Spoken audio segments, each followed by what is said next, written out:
Now, buying a home doesn't have to be complicated, overwhelming, or even complex. And yet I'm getting a lot of buyers reach out to me saying, Lance, I don't know what to do. Do I speak to the real estate agent first, or am I talking to a lawyer, or do I go to the bank? Now, the reason for that is because they don't have the right process in place. So what I want to do in this video is break down the basic steps that you need to take to go from home buyer to home owner without the overwhelm.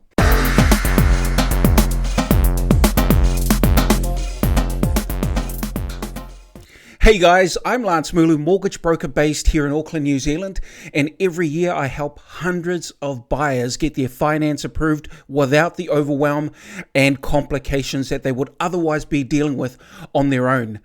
And before we get into the video, just so you know, this is all general information. You'll need to speak to a bank or a mortgage broker to get advice that is specific to your situation. And without further ado, let's get started. Step number one, get pre-qualified with either your bank or a mortgage broker. Now, most people will automatically think that their bank is the best option. It may or may not be. Some people will go to a mortgage broker and it makes sense. I just want to quickly talk about the benefits of both. Now, if you're going to your bank, you're likely going to get a very quick outcome. Why? Because your bank already has a lot of your history, and quite often, more often than not, they'll come back to you with an outcome sooner rather than later. Is it the best one for you? That's the question. And that is one of the reasons why most people are now going to mortgage brokers, because mortgage brokers have relationships with several banks. They know their lending criteria, and more likely than not, they'll be able to tell you who is the best bank to go with. And it may be your bank, it may not be. But the advice that you'll get from a mortgage broker is very, very good. You get the best of all worlds. My suggestion between the two is approach a mortgage broker. However, if you want to go to your bank, there's nothing wrong with that either. Now, you can get a pre-approval if you want. However, pre-approvals can take a little bit longer if you have less than 20% deposit. Pre-approvals are perfect if you're an investor and you're wanting to get a number to buy a second or subsequent home. However, without a 20% deposit, it's a little bit more challenging, depending on where the banks are at, to be able to get a pre-approval, because most banks, if you have less than 20% deposit, will expect you to have what's called a live deal, and I'm going to explain that to you later in this video. Step two, now you're ready to start your search for a home. Now remember, at step one, you've been pre-qualified or you have a pre-approval. So what you want to do is, by the time you start searching for a home, you don't want to just be being aimless. Because you're now pre-qualified, you've got an idea of the price range of homes that you can actually afford to buy. It's a bit of a reality check, because sometimes what you have in your head, your dream home, that may not be it, your first home. It's a stepping stone to the dream home. If the first home, I always say to my clients that if your first home is a 6 out of 10, it won't necessarily tick all the boxes. But if it's a 6 out of 10, do you know what? You've got a roof over your head. It's a starting point for you to go from there. You're not going to retire at your first home.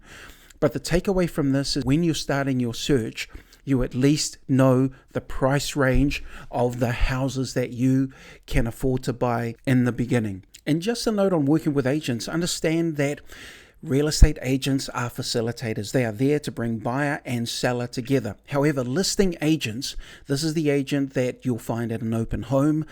They are there to get the best price for their client, the seller. They're not there necessarily for your best interest. So it's important that you are working with a buyer's agent. It could be an agent from the same office or agency. It could be an agent that's from a different one. But the best thing to do is have a talk to them, and they'll be able to lead you or coach you on what needs to be done from there. So now you're at the point where you have seen several homes and now you're ready to place an offer. Now this is the point where a lot of buyers get quite confused and they're not sure what they need to do.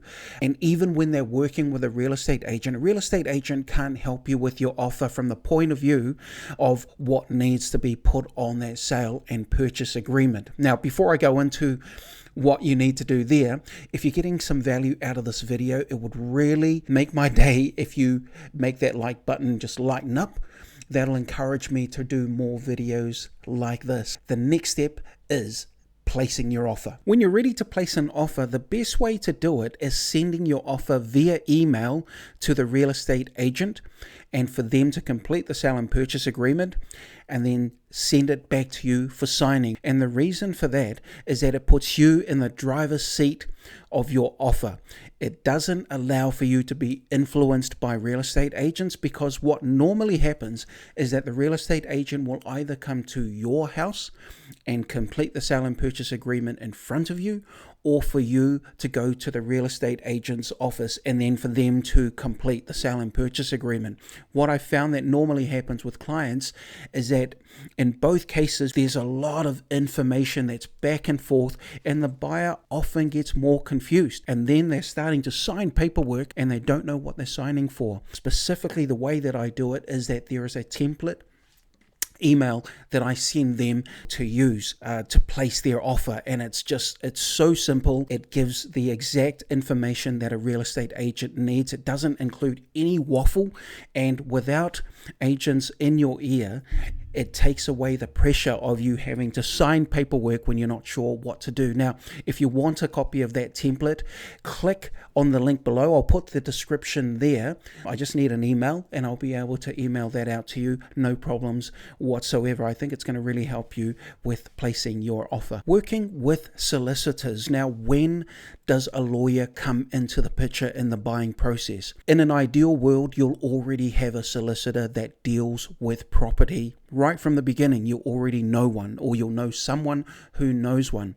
I want to make it clear that the solicitor should be a specialist in property. I'm not talking about just any family lawyer. So it's important that you have a specialist. The alternative is being able to get a solicitor referral either through your mortgage broker or through a real estate salesperson that you have a good trusting relationship with.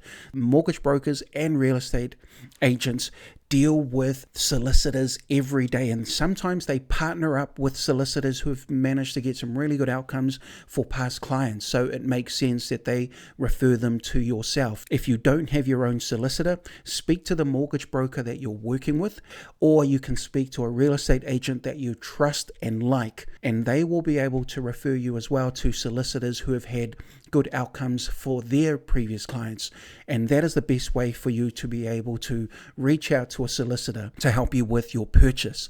Now, the solicitor's key role comes in when your sale and purchase offer has been accepted by the vendor. When the offer has been made and it's come back to you for signing, the best thing that you need to do is send it out to your chosen solicitor.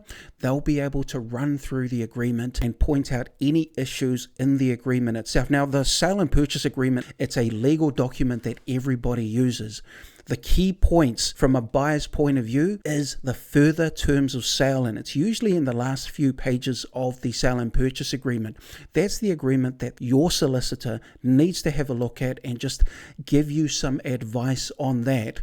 If there are any red flags that may affect you, they'll be able to point it out. And at the same time, they'll be able to look at the title. If there's any issues with the title of the property that you need to know, the solicitor will be able to give that information to you. Step 3, you are now looking for approval. Now, at this point, we can assume that your offer has been accepted. Remember, you were pre-qualified before, or you are pre-approved. Now, if you're pre-approved, you're an investor, you've already received your pre-approval at the beginning. However, if you've come into this with less than 20% deposit, at this point, you are ready to seek finance because your offer has been accepted. You have now what's called a live deal, a live purchase, and this is a priority for the banks, and they will be willing to look at your application now that you have a live purchase to go together with your application. At this point, your mortgage broker or your lender will start asking for supporting documents.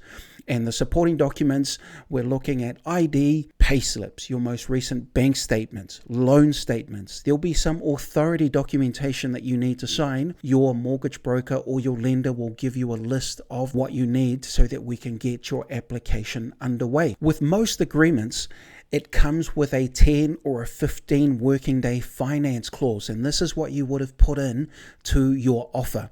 So that gives you 2 to 3 weeks to get your finance approved. It's important at this point because we are now on the clock. You've got a live purchase that you get your supporting documents to your mortgage broker or to your lender as soon as possible. The reason for this is that once they've submitted your application, it's not necessarily seen straight away. If it goes through to a specific bank, remember we are now talking about a broker department that deals with hundreds of broker applications every single day.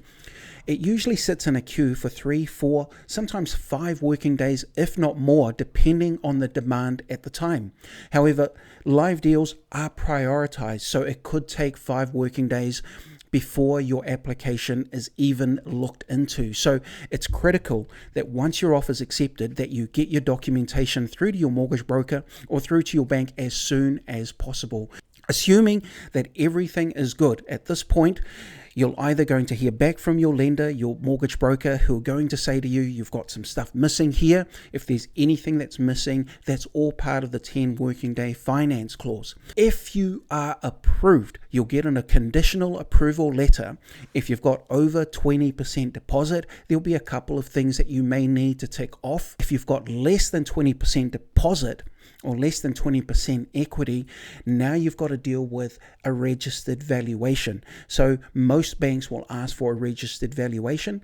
They'll also ask for proof of your KiwiSaver. If it's your first home, you'll need to get your KiwiSaver released. So that's another thing that needs to be done. So now that we're on the clock, things move a lot quicker, and you've got to stay in touch with your mortgage broker or your bank to make sure that you've got everything that you need to get your finance approved. At this point, you should have your offer accepted, it's gone through to finance, and it's come back approved, and you've ticked off the conditions, whether it's registered valuation or your KiwiSaver, you've managed to tick off those boxes.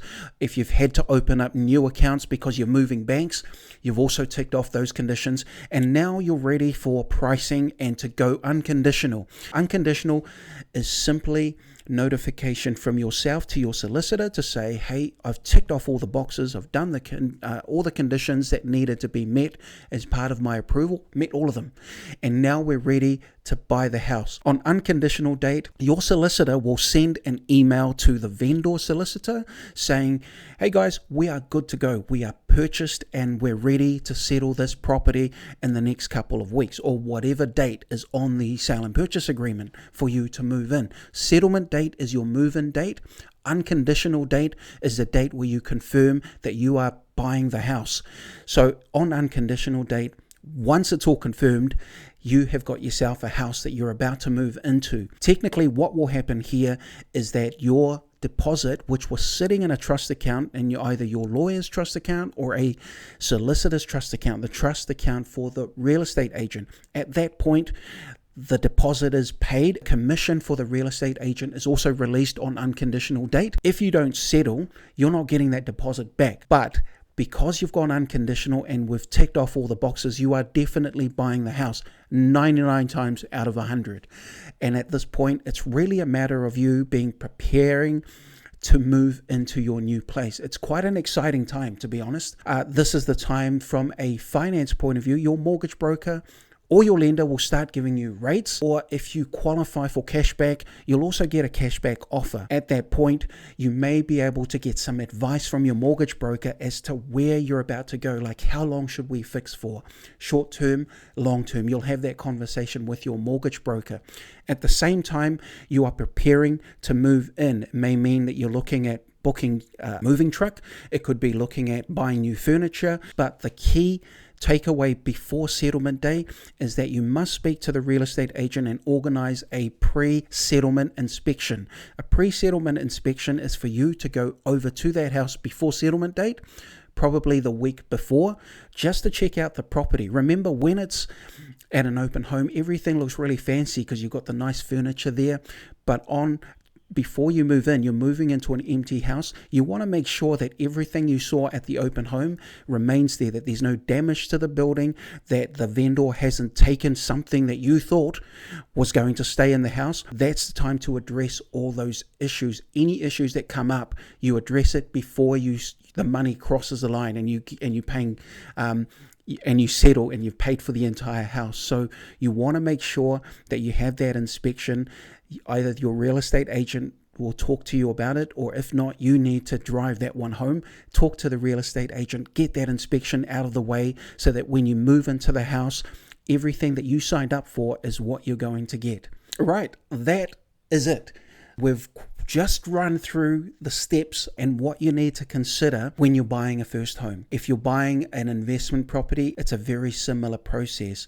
The key takeaways from all of this is that you have a team of experts working with you. Your solicitor is key to this. Also, if you choose to work with a mortgage broker, their knowledge is key. If you've got any questions, feel free to like, comment, subscribe, and I look forward to seeing you on the next video. Take care for now.